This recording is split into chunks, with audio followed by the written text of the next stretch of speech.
방송에서 제공하는 부동산 정보는 투자 판단에 대한 조언입니다. 방송에서 제공하는 부동산 물건의 가치, 가격 상승 및 가격 하락에 대해서는 방송사에서 보장하지 않습니다.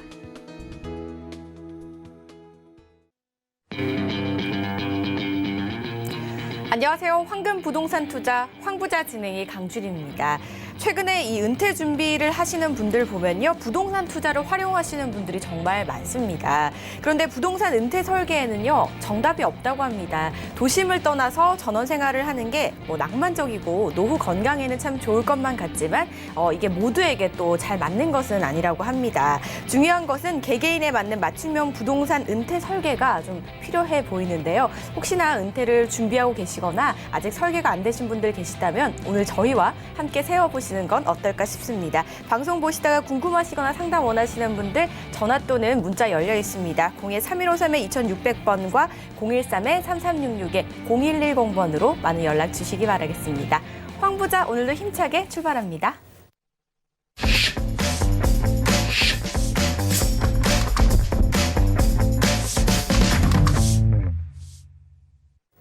오늘 함께 하실 분 한번 바로 만나보도록 하겠습니다. 황스인베스트의 황진현 대표 자리하셨습니다. 안녕하세요, 대표님.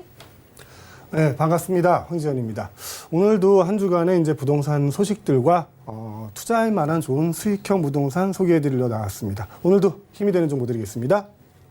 네, 저희 오늘 첫 번째 순서는요. 강의로 한번 문을 열어보도록 하겠습니다. 그동안 저희가 매주 정말 다양한 이슈 얘기들을 진행해왔거든요. 이번 주에 어떤 이야기를 풀어주실지 벌써부터 기대가 됩니다. 내용 한번 들어볼까요? 네, 오늘 아침에 그 뉴스를 보니까 재미있는 만화가 하나 나오더라고요. 그래서 그거부터 한번 시작을 해볼까 합니다. 자, 현재 부동산 시장을 아주 잘 표현하고 있는 그런 만화 같아요. 편을 딱 나눠놨습니다. 이게 임대차 3법에 대해서 지금 얘기하는 건데요.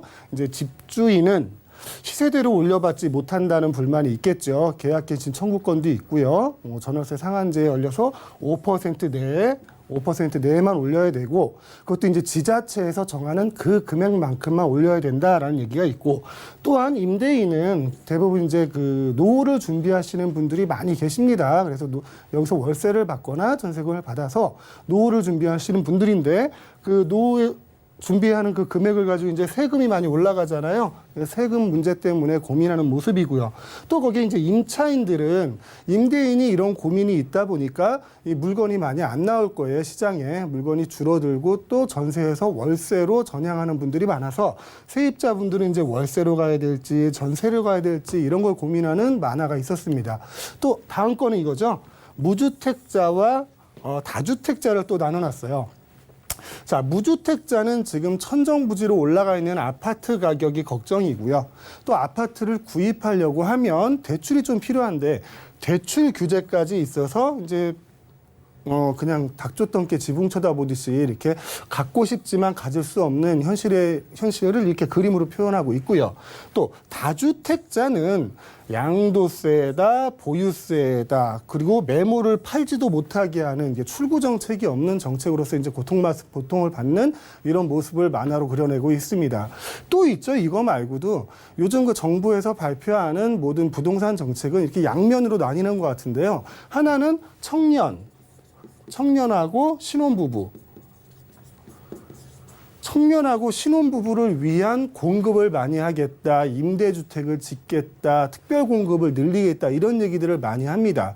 물론 나쁜 얘기는 아닌데요. 근데 실질적으로 가정을 꾸려가고 생계를 유지하고 가족들을 부양하는 사람들은 40대, 50대거든요.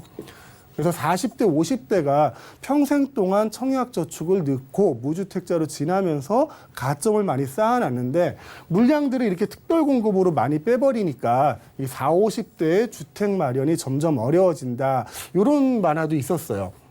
요즘 나오는 부동산 정책이 거의 이제 이쪽과 이쪽 편을 좀 나누는 그런 느낌이 좀 들어서 좀 씁쓸하긴 합니다. 여하튼 지금의 상황을 잘 표현한 만화 같아서 한번 가져와 봤고요. 지금부터 본격적으로 강의 한번 시작해 보겠습니다. 현재 부동산 시장을 좀 정리를 해볼까 합니다. 저번 주에 말씀드렸던 내용에 좀 연관되는 내용인데 일단 주거용 부동산에 대해서 우리가 주거용 부동산에 대한 투자에 대해서 한번 얘기를 해볼까 해요. 자, 우리 주거용 부동산 투자를 하려고 하면 전에는 어떤 물건을 가지고 어느 정도를 투자를 해서 어느 정도의 수익을 남기겠다 이런 거 생각하면 됐어요. 그중에서 임대사업자 내는 거는 거의 필수로 생각을 했고요. 하지만 지금은 이렇습니다. 자, 취득세가 상승을 했죠. 확정됐잖아요. 8%에서 12%까지 확정이 됐고요. 재산세 또한 상승을 합니다. 왜요? 공시가격이 상승을 하니까. 공시가격이 상승을 하니까 재산세는 당연히 상승을 하겠죠. 거기다 대표적인 부유세인 종합부동산세까지 상승을 합니다. 이게 한 20년 전에 그 기준 가격이거든요. 9억이란 가격. 9억이란 가격이 20년 전의 가격인데 지금도 9억이 넘으면 고가주택이라고 해가지고 종합부동산세를 납부를 해야 됩니다. 서울에 있는 중위권 아파트 가격이 9억을 넘었는데 현 시점에서도 이런 이 고가주택에 대한 기준이 안 바뀐다는 건 좀 이해가 안 되는 부분이에요. 제가 여러 번 말씀을 드린 것 같은데 여하튼 종합부동산세도 상승을 합니다. 자, 거기다 이제 양도세도 상승을 하지요. 양도세가 뭐 1년이나 2년 미만으로 팔면 거의 징벌적인 수준의 양도세가 나오게 되죠. 1년 미만은 70%, 2년 미만은 60%, 나머지는 이제 기본세율로 가는데 이게 중요한 게 아니죠. 이제 조정 지역 내 다주택자에 대한 중과가 중요한 거죠. 우리는 투자를 하는 사람이기 때문에 내가 실거주를 목적으로 하지 않잖아요. 투자를 한다는 거는 기본적으로 다주택자라는 얘기죠. 그럼 이제 중과를 하게 됩니다. 2주택자는 20%, 3주택자는 30%를 중과를 하게 되죠. 이게 내년 6월 1일 이후 양도분부터 적용이 됩니다. 그 전에는 이제 10%, 20%가 되는 거고요. 거기에 이제 임대차 5법이라고 써놨는데 저번 시간에 설명을 드렸잖아요. 전월세 상한제, 계약갱 시청구권, 전월세 신고제, 거기에 표준 임대료, 그리고 분쟁조정위원회까지 5가지에 대해서 임대인의 권리보다는 임차인의 권리를 많이 중요시하는 그런 법이 통과돼서 시행이 되고 있는 것도 있고 앞으로 시행될 내용도 있습니다. 자, 여기다가 오늘 한 가지 뉴스가 더 나왔더라고요. 민간 임대주택에 관한 특별법 변환 내용이 있는데요. 개정안이 오늘 국무회의를 통과했습니다. 그래서 7월 17일 날부터 공포하고 즉시 시행이 될 것 같은데 그 내용 중에 이제 눈에 띄는 내용 중 하나가 이 법이 시행된 후 1년 후부터 적용되는 내용이 전세 반환 보증금 있죠? 반환 보증금. 보증보험. 전세 반환 보증보험의 의무화가 이루어집니다. 그러니까 2021년 8월 17일이겠죠. 8월 17일부터 갱신되는 계약에 대해서는 임대인이 이제 전세 반환 보증보험을 들어줘야 한다는 겁니다. 여기까지 추가가 됐어요. 이 많은 규제들이 생기다 보니 이런 주거용 투자를 실제로 진행하게 되면, 앞으로 진행을 하게 되면 실제 투자 수익을 기대하기가 굉장히 어렵습니다. 수많은 규제를 뚫고 운이 좋아서 가격이 올랐다 하더라도 양도세로 다 가져갑니다. 종합부동산세로 다 가져가고. 옛말에 이런 말이 있잖아요. 제주는 곰이 부리고 돈은 사람이 가져간다. 제주는 우리가 부리고 돈은 정부에다 갖다 주는 이런 모습이 나올 수도 있어요. 그래서 저는 여기서 이런 궁금증이 들죠. 우리는 주거용 부동산 투자를 계속 해야 할까? 자, 이 질문까지 제가 저번 주에 말씀드렸던 것 같아요. 그런데 우리가 지금 이 상황이 생기게 된 이유가 뭘까를 한번 생각해 봐야 될 것 같아요. 원인을 알아야 결과를 알겠죠. 지금 이 상황이 나오는 이유는 부동산 가격이 너무 상승을 해서 그래요. 집값이 너무 상승을 해서 지금 우리가 이런 규제를 받고 부동산 투자를 주거용을 계속 해야 되나 말아야 되나 고민을 가지고 있는 겁니다. 자, 그러면 부동산 가격이 왜 상승을 했나 거기에 대해서 저번 주에 말씀드렸으니까 오늘은 좀 짧게 한번 말씀드려볼게요. 첫째는 공급 부족이겠죠. 공급 부족인데 이게 절대적인 수의 공급 부족이 아니에요. 상대적인 수의 공급 부족입니다. 왜? 삶의 수준이 향상이 돼서 더 좋은 집으로 가고 싶거든요.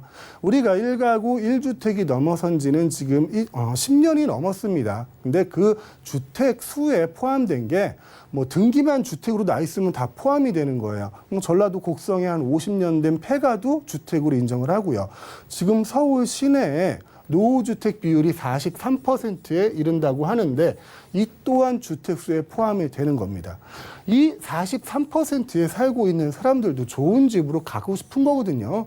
그래서 결국은 좋은 집이 부족하다. 근데 그 공급의 부족이란 정확한 내용은 좋은 집의 부족이라고 보시면 될 것 같고요. 두 번째는 이제 건축 비용이 증가를 했죠. 이건 당연한 얘기겠죠. 토지 비용도 인건비도 다 올라갔으니까요. 그리고 세 번째가 중요합니다. 정부의 부동산 정책이에요. 정부의 부동산 정책은 처음부터 얼마 전까지 이랬어요. 공급은 계속 부족하지 않다.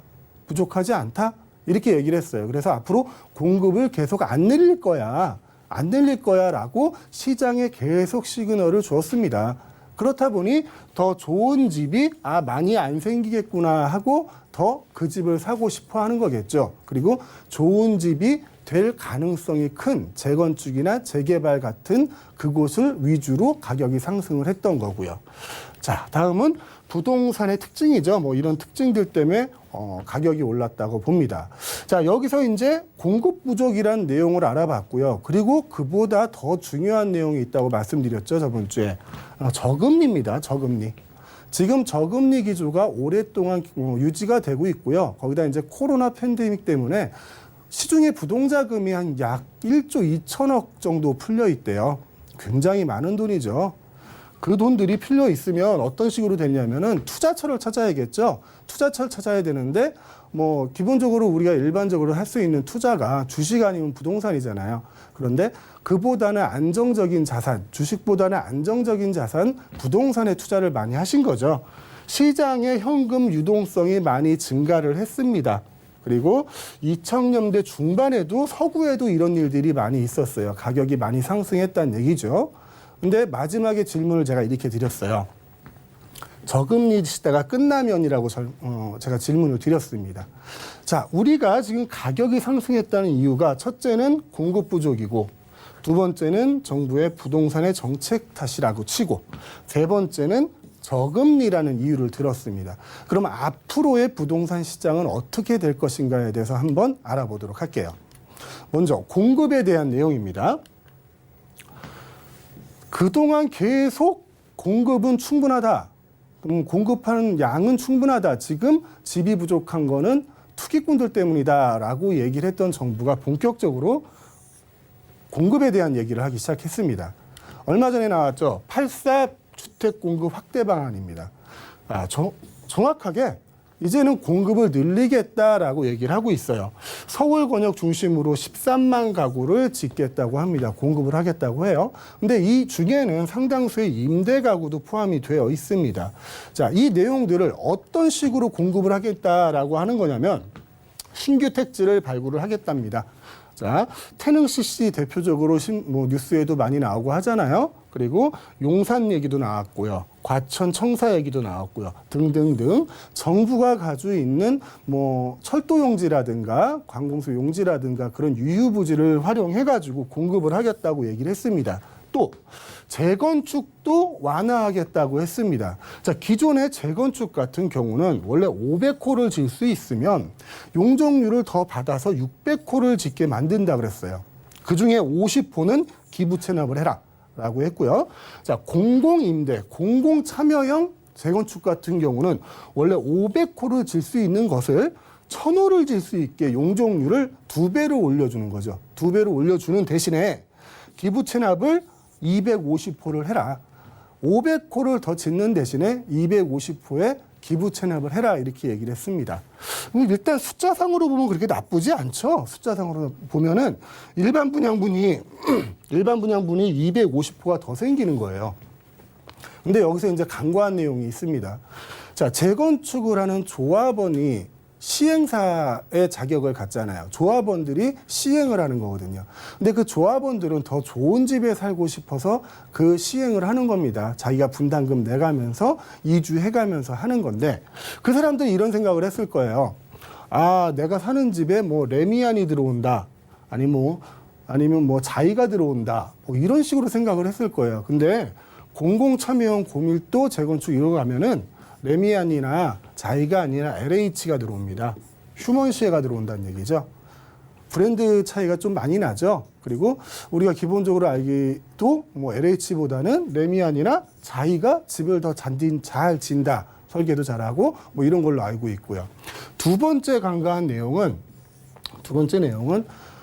이 8사 대책을 발표할 때 장관이 그랬어요. 김 장관이 90%의 개발 이익을 환수하겠다. 그럼 나머지 10%만 남는 거거든요. 근데 10%도 그냥 남는 게 아닙니다. 재건축은 이제 초과 이익 환수제라는 게 있죠. 재개발 같은 경우는 개발 분담금이라는 게 있고요. 이 중에서 또 상당 부분을 가져가겠죠.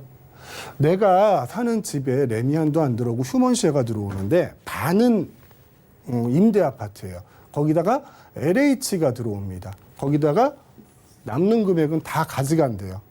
자, 이 공공참여형 고밀 재건축 같은 경우는 시행이 돼서 어느 정도의 효과가 있을지는 좀 봐야 될 것 같지만 여하튼 간에 지금 정부에서 이런 식으로 공급을 하겠다는 의지를 내보이고 있는 거예요. 자, 그리고 또 3기 신도시가 있습니다.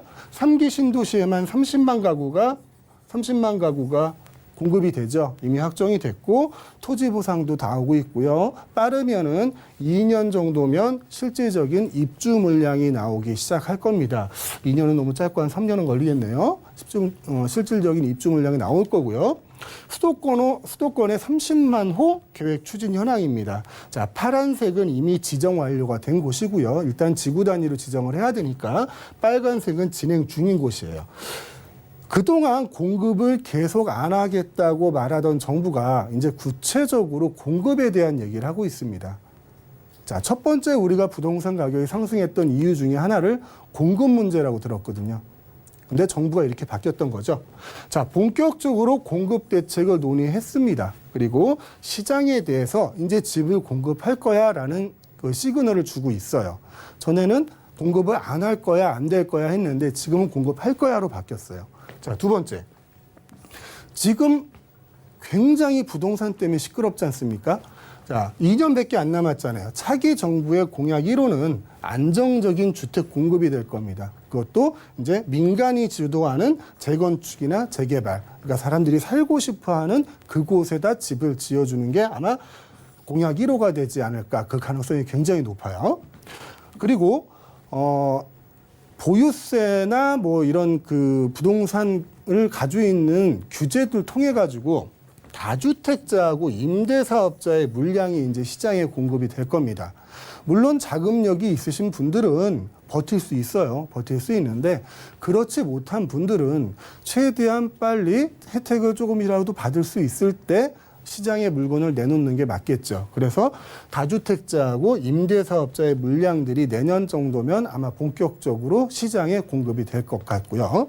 네 번째는 수요의 감소입니다. 우리나라는 지금 자연적으로 인구가 줄어들고 있는 그런 나라잖아요. 그만큼 수요는 점점 감소한다라고 볼 수밖에 없죠.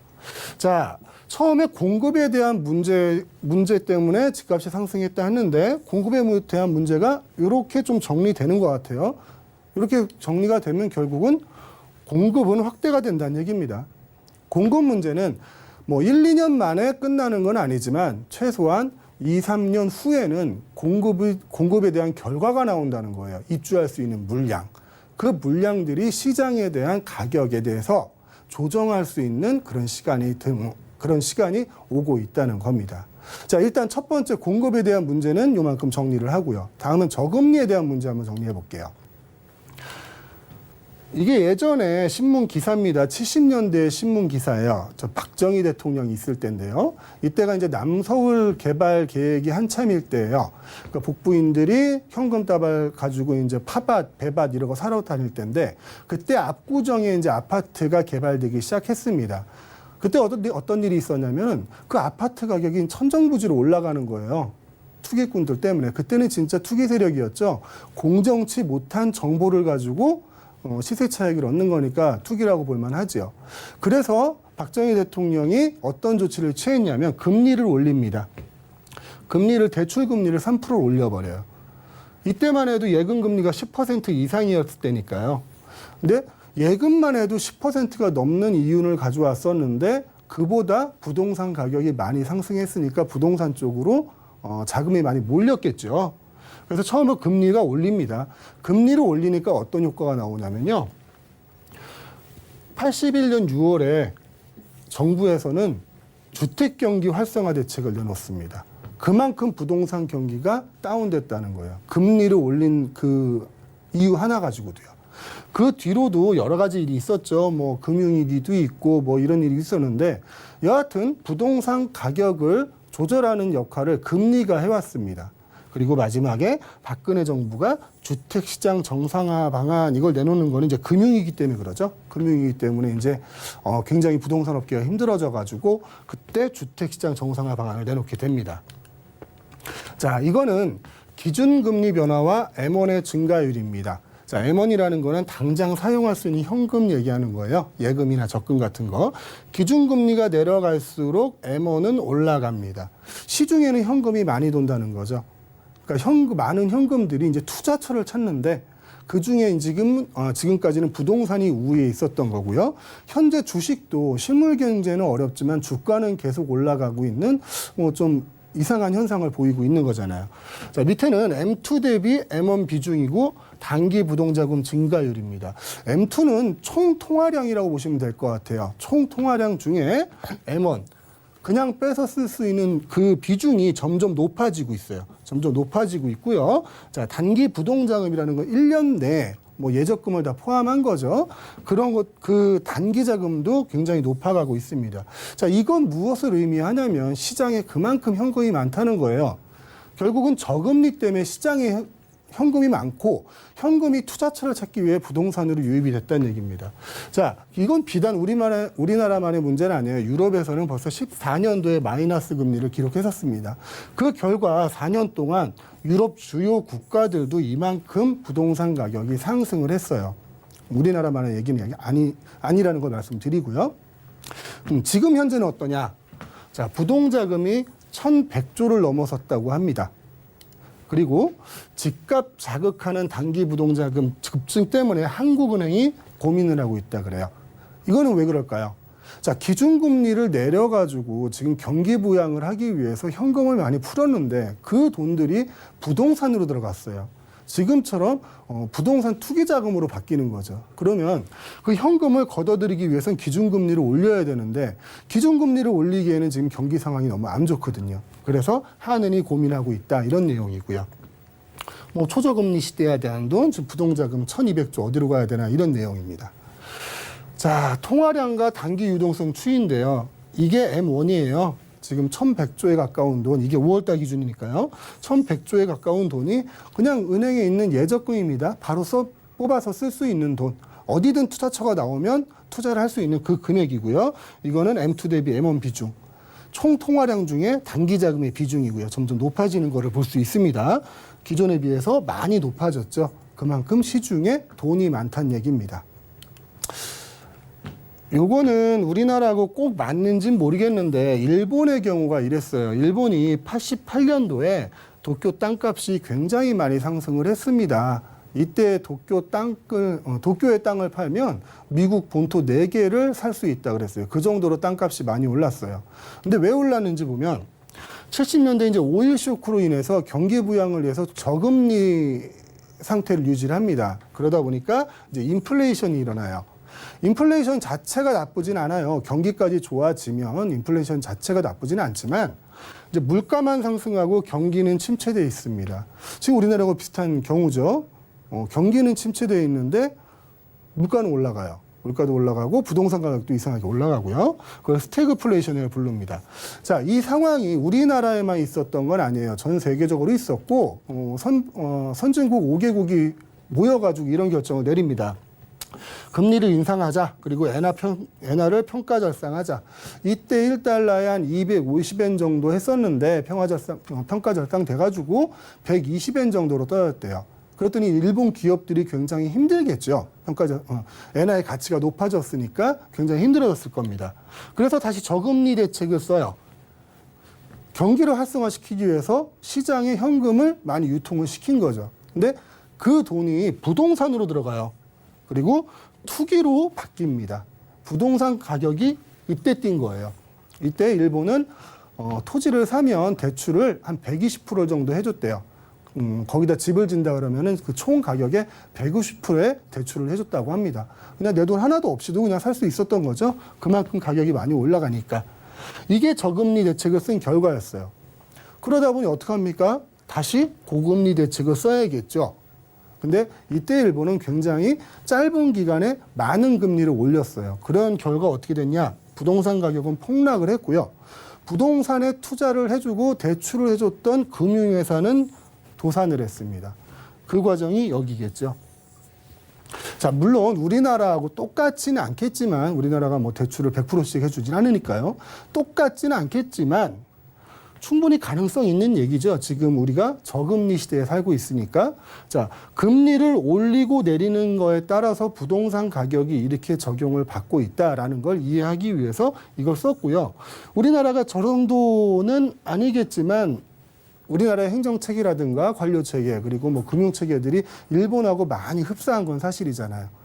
그 비슷한 과정을 갈 수도 있다. 어떤 분들은 이렇게 폭락하는 시장이 올 수도 있다라고 얘기하는데 그 정도는 아닐 거예요.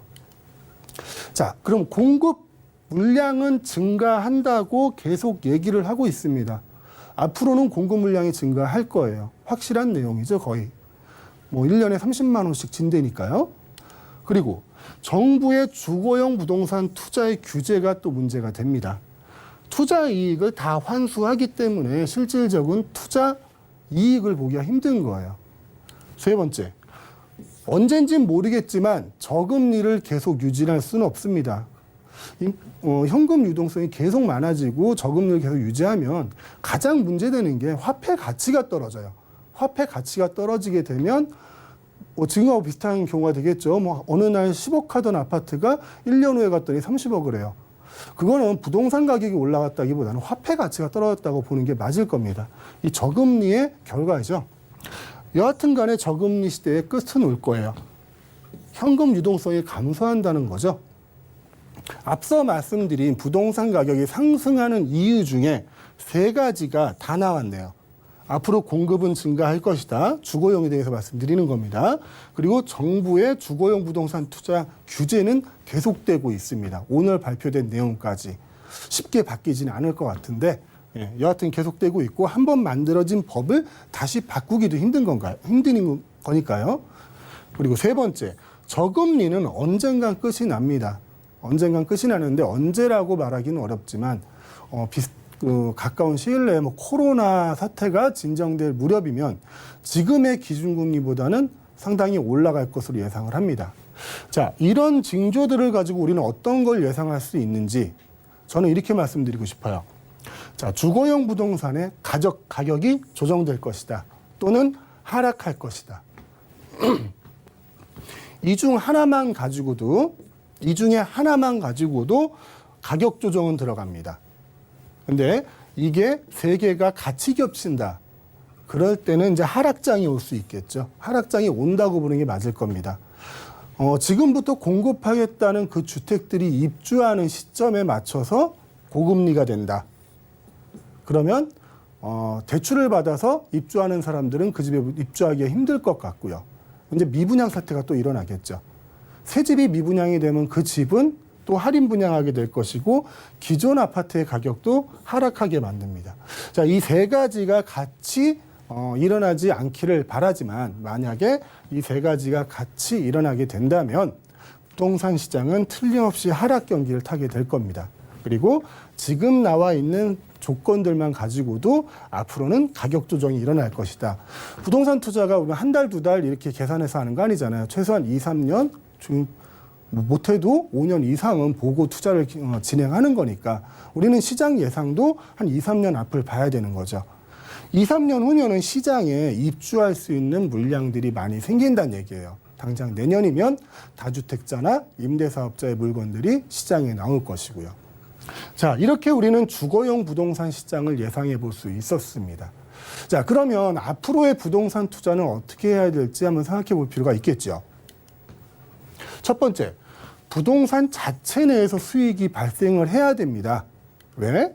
자, 각종 세금의 증가로 부동산 취득, 소유, 양도 시에 추가 부담이 발생했잖아요.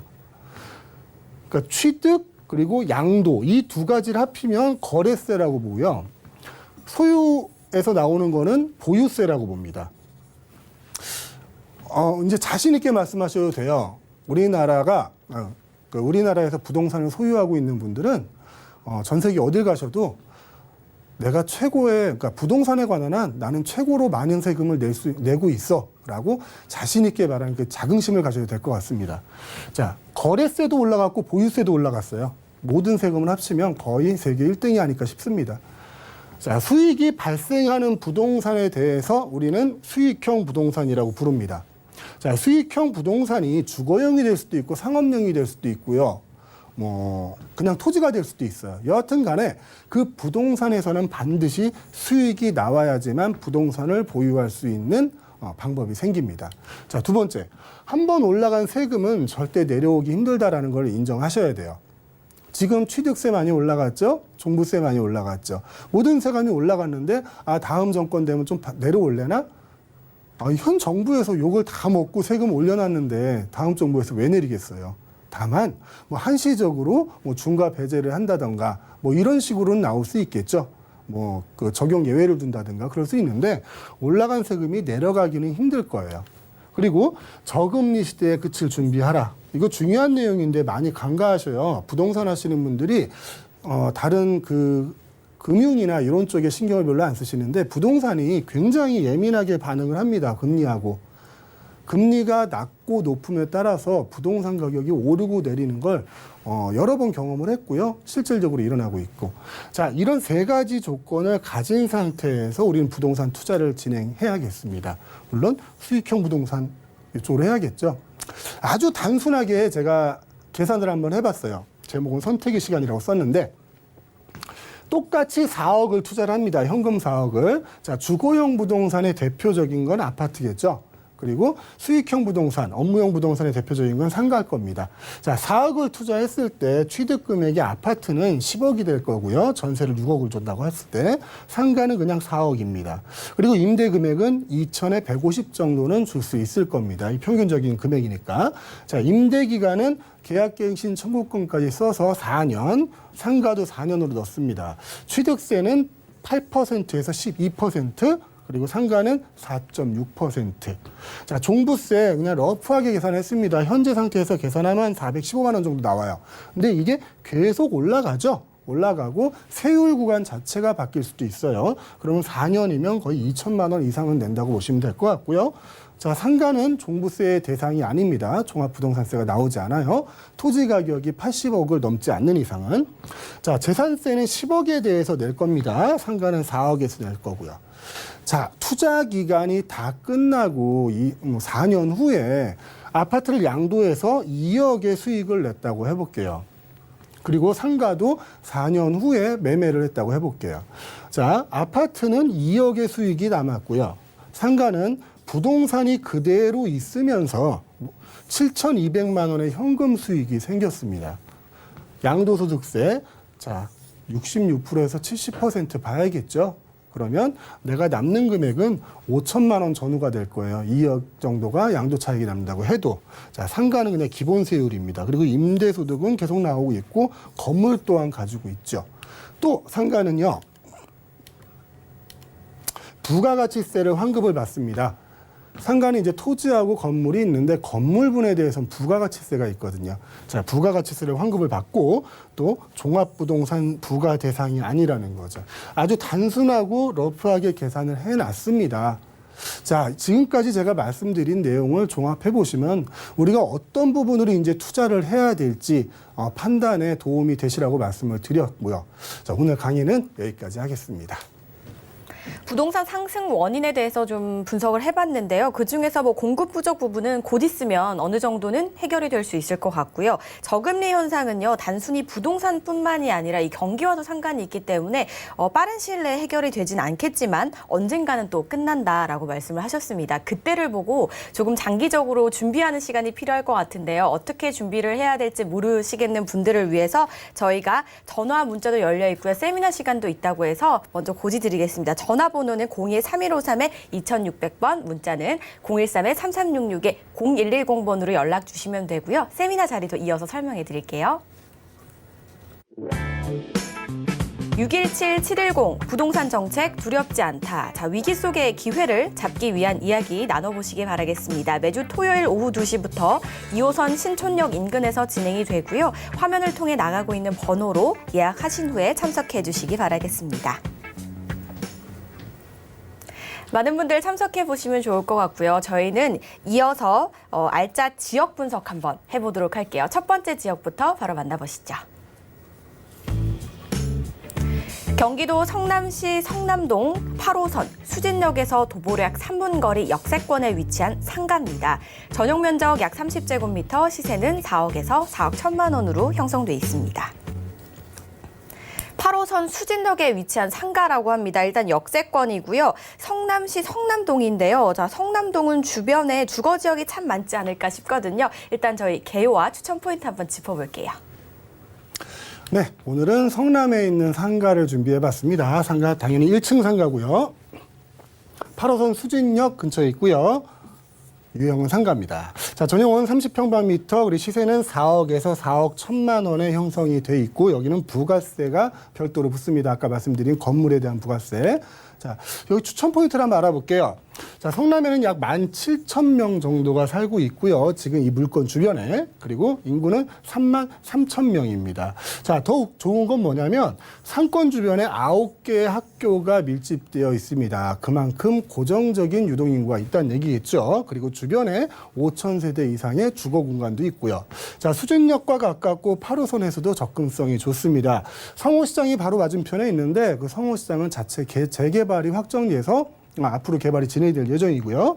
자, 상권 주변에 2,411세대의 재개발 단지가 진행되고 있습니다. 곧 입주를 앞두고 있습니다. 그리고 상권 자체가 오래된 상권에서 지금 신시가지로 바뀌고 있는 상권이기 때문에 앞으로의 발전되는 상가의 모습을 더 볼 수 있을 것 같습니다. 잠시 후에 자세한 입지에 대해서 말씀드릴게요. 네, 역시나 주변에 주거지가 많습니다. 그렇다는 얘기는 고정 인구가 많다. 고정 인구는 곧 수요로 이어진다라고 좀 볼 수 있을 것 같거든요. 일단 저희 위치 짚어보고 또 더 자세한 이야기 나눠볼게요. 네, 오늘 소개시켜드리는 상가의 위치는 여기에 있습니다. 자, 상가 앞에 바로 버스 정류장이 있고요. 아까 말씀드린 이제 성호시장 재개발이 바로 길 맞은편에 있어요. 이게 찻길이거든요. 버스가 다니는 찻길이고요. 2차선 도로입니다. 자, 이 성호시장이 24년에 완공이 됩니다. 그 밑에는 상가가 있고 위로는 아파트가 들어오게 되겠죠. 그리고 바로 옆에 아파트, 대단지 아파트가 재개발이 되고 있어요. 거기에 2,411세대, 그 위에도 1,107세대가 있고 총 9개 초중고등학교가 위치하고 있습니다. 유동인구가 약 6,000명 정도 될 것 같고요. 자, 학생들이 이동하는 경로가 요거죠. 이렇게 가든가 이렇게 가든가. 자, 상권을 너무 넓게 보면 이쪽까지도 볼 수도 있겠지만 정확히 말해서 이쪽 사는 사람들이 여기까지 와서 소비 행위를 하지는 않을 거고요. 자, 이 지역 뒤에만 5천 가구가 살고 있습니다. 여기까지 5천 가구고요. 이 앞을 지나는 인구 또한 많이 있다는 얘기죠. 그래서 이 상가 자체에서 안정된 수익을 얻을 수 있을 만한 고정인구와 유동인구 자체는 확보되어 있다고 보시는 게 맞을 것 같습니다. 잠시 후에 이슈하고 개발 호재 알아볼게요. 저희 입지와 함께 현재 있는 고정인구 그리고 앞으로 어느 정도의 인구가 더 유입이 될 건지에 대해서 대략적인 좀 설명을 들어봤거든요. 그렇다면 이제 인구가 유입이 되는 만큼 호재도 기다리고 있을 것 같고 다양한 이슈들도 있을 것 같거든요. 어떤 것들이 좀 있을까요? 네, 첫 번째는 이제 성호시장입니다. 왜 성호시장이냐면 물건집 바로 앞에 있거든요. 바로 맞은편에 시설 현대화 사업 업무 특약을 맺었다는 거고요. 그 옆에 아까 말씀드린 신규 아파트가 대단지로 들어오게 돼 있습니다. 그리고 8호선 연장 사업이 되고 있고요. GTX A 노선까지 그리고 월판석까지 준비가 돼 있습니다. 자세하게 한번 살펴볼게요. 현재는 성호시장이 이렇게 재래시장으로 돼 있습니다. 굉장히 낙후되어 있는 모습이죠. 하지만 이게 이렇게 바뀌는 거죠. 언제 바뀌느냐면요. 지하 6층, 지상 23층 규모로 해서 22년에 착공을 합니다. 내후년에 착공을 해서 24년에 완공을 하죠. 이거는 확정된 내용이에요. 확정된 내용이고요. 자, 지상 1, 2층에는 점포가 들어갑니다. 기존에 있던 그 재래시장에 있던 상인들, 그 상인들을 위한 점포가 들어가게 되고요. 그 위축으로는 공공주택이 들어가게 됩니다. 3층부터 23층까지. 그리고 이제 민간 사업자가 주도하는 오피스텔, 20층 규모의 오피스텔이 이 주변에 들어오고 공원까지 계획이 되어 있습니다. 그리고 아까 말씀드린 8호선 연장 사업이에요. 8호선 연장 사업은 계속 진행이 되고 있었죠. 그러니까 2022년에 주도를 성남시에서 쓰는데 이제 경기도 자체에서 사업을 주도를 한다라는 내용이었고요. 8호선 연장 사업 계속 나오네요. 여하튼 간에 8호선이 그 상가 앞에 정거장이 있지는 않지만 주변에서 이제 유동인구를 가져올 수 있는 그런 그 호재는 된다고 제가 생각하고요. 다시 GTX-A와 월판선이 있습니다. 지금까지 소개시켜 드린 것 중에 이제 성호시장하고 교통호재를 설명을 드렸어요. 근데 GTX-A든 월판선이든 8호선이든 이 상가 앞에 생기진 않아요. 하지만 주변에 생기면 기존에 있던 거주 인구하고 그리고 앞에 들어가던 유동 인구하고 또 새로 들어오는 유동 인구가 합쳐져서 이 상가를 중심으로 하는 소비 인구가 점점 늘어날 거다라고 생각이 들어서 호재를 짚어봤습니다. 네, 생각보다 많은 호재가 좀 기다리고 있는 것 같아요. 자, 이 호재로 인해서 어떤 수혜를 받고 또 어떻게 상권이 변할지 잘 생각해 보시기 바라겠습니다. 체크포인트 한번 짚어볼게요. 상가를 고르시는 데는 주택을 고르시는 것보다 좀 까다로운 면이 있어요. 그래서 항상 임장 활동을 하시고요. 가능하시면 전문가하고 같이 가십시오. 그래야 상권 분석하기도 좋으니까. 그리고 상권 따져보기, 역세권이냐, 그 상가를 대체할 수 있는 상가가 다시 들어올 가능성이 큰가 아닌가. 그리고 황금성. 내가 이 상가를 매도를 하려고 할 때 바로 매도가 될 가능성이 얼마나 있을까 한번 살펴봐야 될 것 같고요. 자, 상가는 수익률이 5% 정도면 평균 이상을 한다고 얘기를 합니다. 그러니까 5% 이상이면 지금 금리보다도 굉장히 높은 거잖아요. 그러니까 5% 이상 되는 상가들을 좀 찾아보시고요. 아까도 강의 시간에 말씀드린 것처럼 규제가 겹겹이 쌓여 있는 그런 그 부동산보다는 규제가 없는 수익형 부동산 쪽으로 투자해 보시기 바랍니다. 성남동에 위치한 상가 분석해보고 있습니다. 시세까지 바로 만나볼게요. 네, 시세는 4억에서 4억 1천만 원에 형성이 돼 있습니다. 물론 부가세는 별도고요. 자, 임대금액 월세를 오실 때 보증금 3천에서 160에서 170 정도를 예상하실 수 있겠습니다. 대출 금액은 규제 물건이 아니기 때문에 2억 8천 정도 예상하실 수 있겠고요. 그러면 실투자 금액은 9천에서 1억 정도 예상하시면 되겠습니다. 더 궁금하신 이야기는 02-3153-2600번, 013-3366-0110번으로 많은 연락 주시기 바라겠습니다. 저희 다음 현장도 바로 만나보겠습니다. 인천시 미추홀구 주안동 1호선과 인천 2호선 주안역 더블 역세권에 위치한 상가입니다. 전용 면적은 약 33.93제곱미터, 시세는 2억 2천에서 2억 3천만 원으로 형성돼 있습니다. 저 이번에 인천으로 한번 이동해 볼게요. 1호선과 인천 2호선 더블 역세권을 가지고 있는 상가라고 합니다. 추천 포인트 바로 들어보죠. 네, 이번에 상가는 국철 1호선하고 인천 2호선에 위치하고 있는 주안역에 있습니다. 전용은 약 33.93, 그리고 시세는 2억 2천에서 2억 3천에 형성돼 있고요. 이것도 VAT 별도입니다. 자, 상가치고는 굉장히 저렴하죠. 소액 투자 가능한 상가라는 거 말씀드릴 수 있겠고요. 자, 주안동의 인구는 약 13만 명입니다. 그리고 이 주안역은 굉장히 오래된 상권이죠. 인천에서 이제 부평, 주안, 동인천 이렇게 큰 상권을 드는데 아직까지도 젊은 사람들이 많이 다니는 그런 상권으로 볼 수 있고요. 자, 주안 1동은 90%가 일반 상업지로 볼 수 있습니다. 그래서 유동인구가 굉장히 많고 많은 사람들이 유입되는 지역이라고 보실 수 있겠습니다. 잠시 후에 호재 한번 알아보겠습니다. 인구가 정말 많네요. 그리고 메인 상권이라고 들었거든요. 자세한 위치를 한번 살펴보면 좋을 것 같아요. 네, 지도를 보면서 설명드릴게요. 지금 물건의 위치는 여기입니다. 자, 주안역 1호선이 여기 위치하고 있고요. 자, 주변에 보시면 여기가 전체가 일반 상업지예요, 여기까지. 근데 일반 상업지라고 해가지고 그냥 띄엄띄엄 있는 상업지가 아니라 아주 전통 있는 상업지입니다. 상업지로만 한 50년 이상 계속 되어 온 곳이고요. 아직까지도 매머드 상권을 가지고 있는 곳입니다. 자, 이곳은 주안 메인 도로인데요. 이게 메인 도로거든요. 이 도로 옆에 위치하고 있는 거고요. 메인 상권의 유동인구는 하루에 10만 명 이상이 됩니다. 그리고 유동인구 주안역을 기준으로 하면 약 40만 명 이상이 되는 거고요.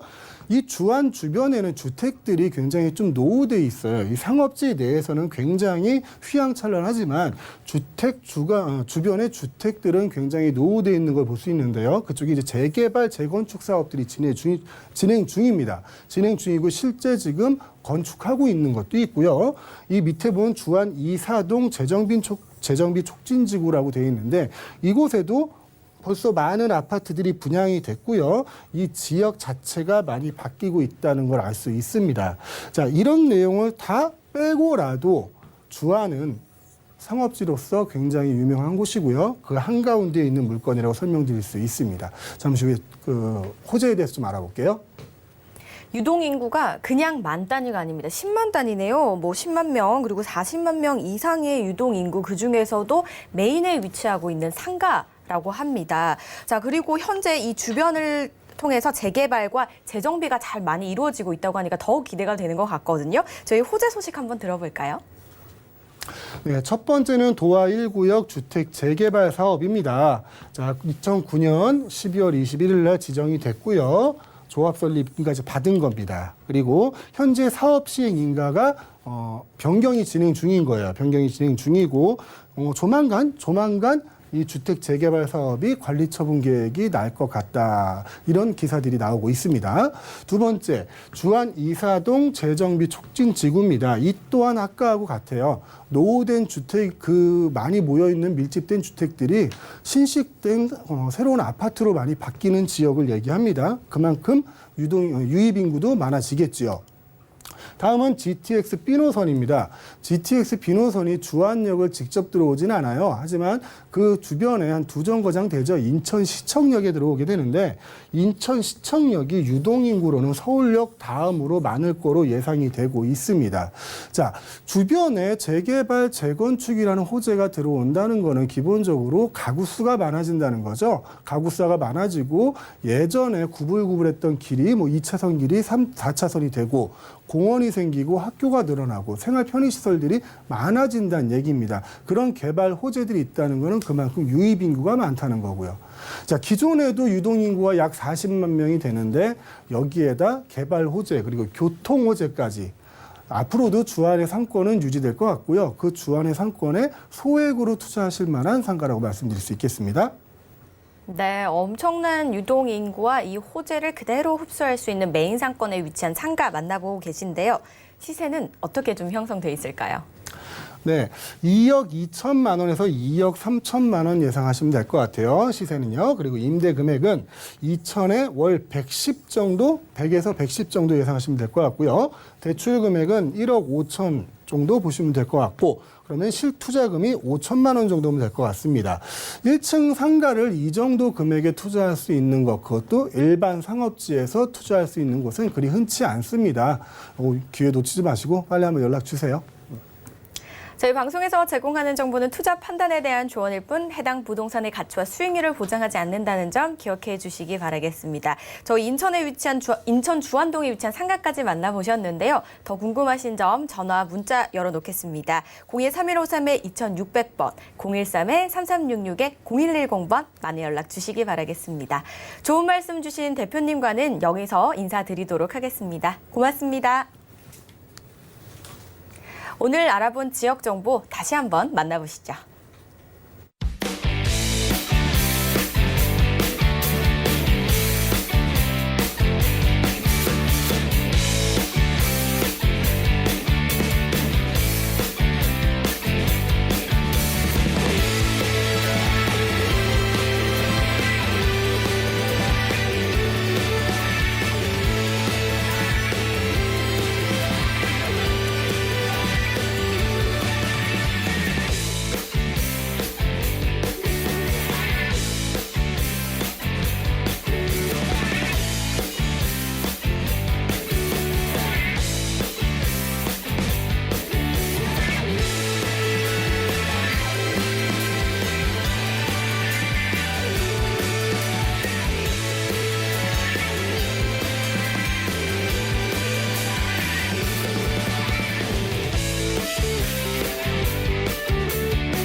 저희 방송에서 제공하는 정보는 투자 판단에 대한 조언일 뿐 해당 부동산의 가치와 수익률을 보장하지 않습니다. 오늘 방송은요, 서울경제TV 홈페이지와 네이버 TV에서 언제든지 다시 보기 가능하시고요. 방송 끝난 이후에도 상담 전화, 문자 활짝 열려 있으니까요. 많이 연락 주시기 바라겠습니다.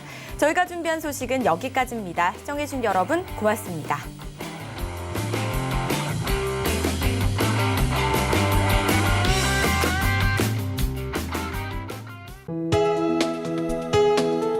본 방송에서 제공하는 부동산 정보는 투자 판단에 대한 조언입니다. 방송에서 제공하는 부동산 물건의 가치, 가격 상승 및 가격 하락에 대해서는 방송사에서 보장하지 않습니다.